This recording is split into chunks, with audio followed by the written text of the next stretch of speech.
remember how to go from destructive questions to constructive questions. What were the magic words? What and how. Exactly. Easy, right? So if I start my question with those two magic words, it's going to be constructive. Constructive questions drive everybody into action, either myself or the people with whom I'm working on a solution. So let's take a look at our first commandment. And have you noticed it's aligned with one of your core values? And as I mentioned yesterday, if a team doesn't have respect as a core value, it's going to be a rocky ride, okay? And what can we accomplish without respect of each other? I don't think we can accomplish much. So respect for myself and for the perceptions of my teammates. So as long as I am in conversation, I am in business, meaning that the dance continues and that we're even if it's uncomfortable, but if we remain in the conversation, we're going to come to a solution. Okay? So conversations are not discussions, and they're not monologues. So if I'm seen and I'm heard, then I feel alive. Okay? So that's why it's important that when another one is sharing, that we listen.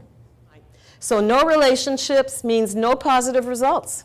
And I have an impact on my own success and on the success of my team. As coaches, you are as successful as your teams. In your teams, they have role and responsibilities, and what I invite you to do after this program is to do the exercise that we did together on roles and responsibilities, strengths, limitations, and for them to write down what they think their role and responsibilities are, and do they feel there's diversions or conversions with how they're perceived.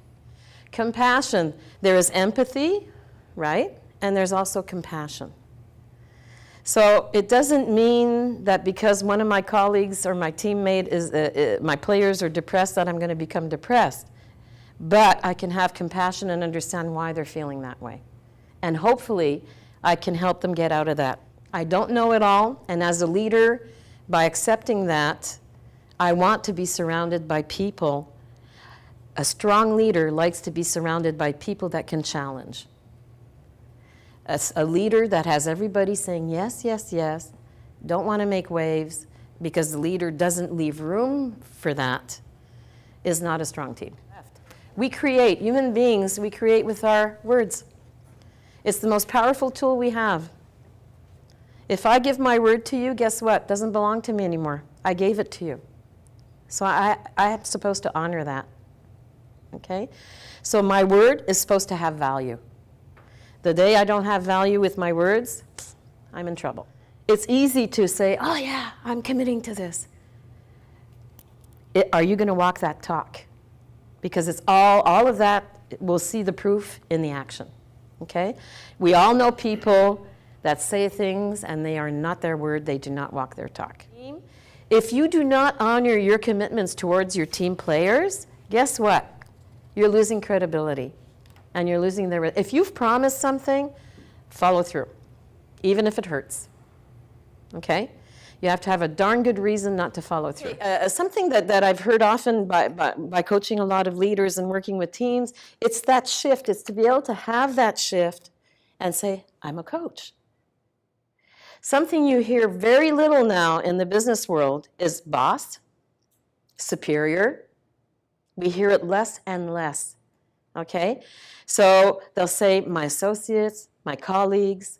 It's like, instead of being like this, it's like, okay, we're a team. Let's work together like this. But my role is this, and it's to coach the team and to make sure they score. So influence means you motivate people, you stimulate people, they actually respect you, they actually want to follow you, they actually believe in the direction that you're taking with them. They trust that you're leading them in that right direction. Recognize your mistakes, apologize, ask for forgiveness, and as everyone that I've coached in the past, they know this sentence, so you clean up your mess. You made a mess, clean it up. Don't leave it out there. People that are ego-driven, there are people that are basically egos on 2 feet. And my father always said, never try to reason with fools. Some people are so ingrained in their ego that even if you try, you can even bring common sense, facts, there's nothing you can do. So what do? You walk away. And don't get into your ego and wind up with this conflict going on. Okay, so not everybody is a good fit with each one of us. Be in control of what you want to leave behind you. Be in control of the impact of your conversations with people.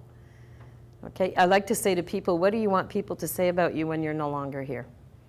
So you may want to start to build that now.